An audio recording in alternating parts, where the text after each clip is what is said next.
David Thompson, once the man who could fly higher than anyone else in basketball history, and later the biggest addict the NBA had ever seen. But this isn't just another story about wasted talent. This is about how a rival's unexpected tribute pulled a broken man back from the edge and transformed his life forever. Picture this. It's 1987. Thompson sits in a rehabilitation center in Seattle, watching television with 30 other patients. On the screen, his former rival Julius Erving is being honored during his retirement ceremony. When asked about the toughest opponents of his career, Irving names David Thompson first. Suddenly, the entire room erupts in a spontaneous standing ovation. For Thompson, this moment becomes the turning point that saves his life. But let's start at the beginning. David Thompson's journey to basketball immortality began at North Carolina State University, where he became nothing short of a legend. In 1974, he led the Wolfpack to their first ever NCAA championship. His dominance was so complete that he earned the NCAA Final Four's Most Outstanding Player award.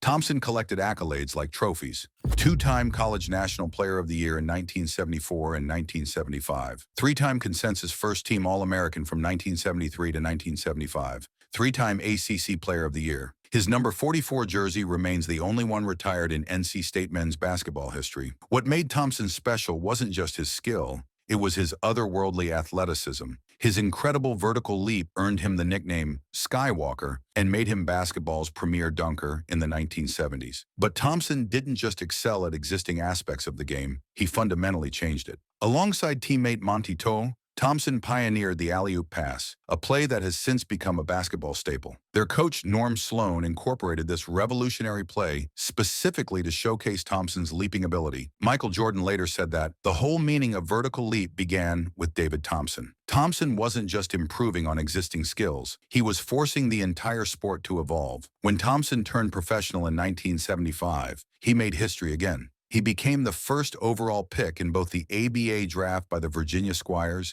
and the NBA draft by the Atlanta Hawks. His decision to sign with the Denver Nuggets was considered a major coup for the struggling ABA.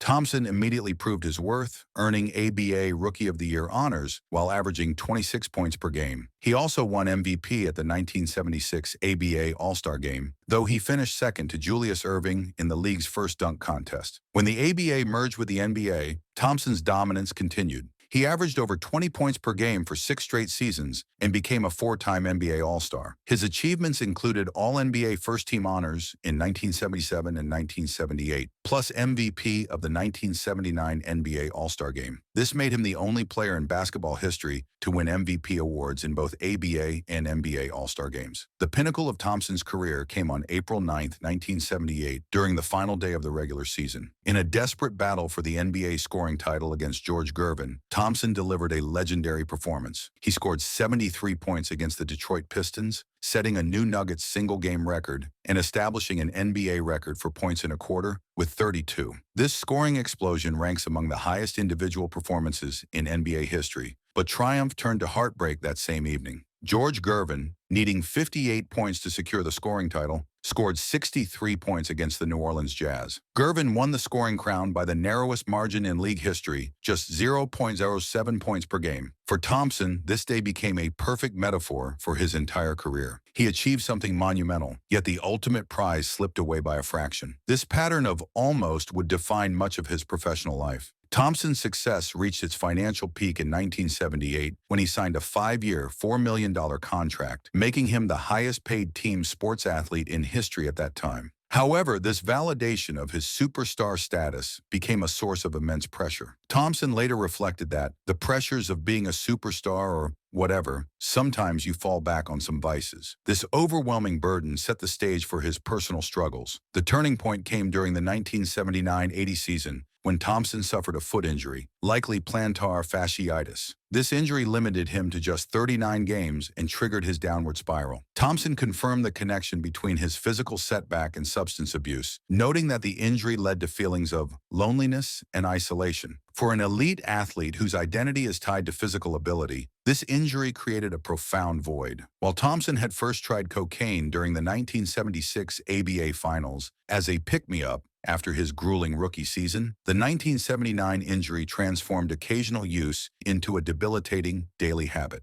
The impact on his career was devastating. His once electrifying play became erratic. He missed practices and flights, showing professional unreliability that contrasted sharply with his past dedication. The lucrative contract became an albatross for Denver as his performance deteriorated. Thompson's decline wasn't an isolated incident. It reflected the NBA's broader crisis during the 1970s and 80s, often called the league's dark ages. Reports estimated that between 40 to 75% of players use cocaine. The issue became a public relations nightmare for the league. The NBA lacked support systems to protect athletes from addiction's perils. This institutional void was highlighted when Thompson's wife, Kathy, went to police, asking them to arrest his drug dealer, desperately trying to force her husband to seek help. By 1982, Thompson's time with Denver ended with a trade to the Seattle Supersonics, where he played 2 final, unremarkable seasons. The symbolic end came in 1984, not on a basketball court, but from a fall down a staircase at the notorious Studio 54 nightclub.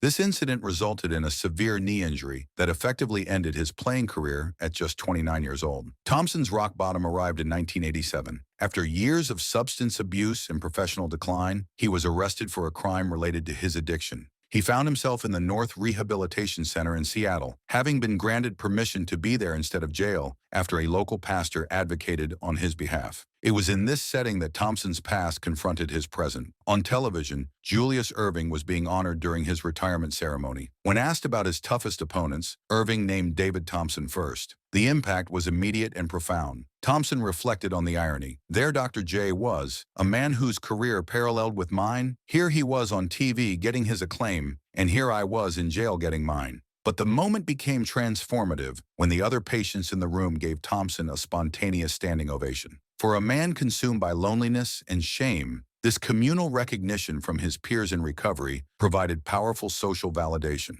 It helped him break free from his pity pot and awakened his buried self-worth. As Thompson put it, "This moment made me want to prove myself again." Following this moment of clarity, Thompson committed himself to sobriety. He completed 2 months in the rehabilitation facility before serving the remainder of his sentence in Issaquah City Jail. Away from old temptations and pressures, he began rebuilding his identity. He returned to the Christian faith he had abandoned during his rise to fame, crediting his renewed relationship with God for his turnaround. This spiritual journey allowed him to find peace and purpose, centered on forgiving both his past actions and himself for the career he lost. Thompson's post-basketball life became a testament to redemption's power. He maintained sobriety for decades, celebrating his 31st year of being clean in 2019. He redefined success, finding peace and purpose outside professional sports spotlight by becoming a public speaker and mentor. He discovered more joy in helping others than he ever found in professional fame. Thompson's story contributed to crucial institutional reforms. His struggles, along with other players like John Lucas, provided the raw data that forced the NBA to confront its failures. Lucas later founded a wellness program for athletes that became the foundational model for the NBA's current aftercare program. The tragic death of Len Bias from a cocaine overdose in 1986 even influenced federal legislation known as the Len Bias laws. The final chapters of Thompson's story validate his complete life journey. He was inducted into the Naismith Memorial Basketball Hall of Fame in 1996. His legacy was further solidified in 2009 when he was chosen to introduce Michael Jordan for his own Hall of Fame induction. This full-circle moment recontextualized Thompson's legacy from one of what if to one of triumph. Today, Thompson's ultimate contribution to basketball isn't just the records he set or the alley-oop he helped invent. It's the life he rebuilt and the wisdom he now shares. He learned to be comfortable with a legacy not defined solely by athletic achievements, but by his profound journey of self-discovery and redemption.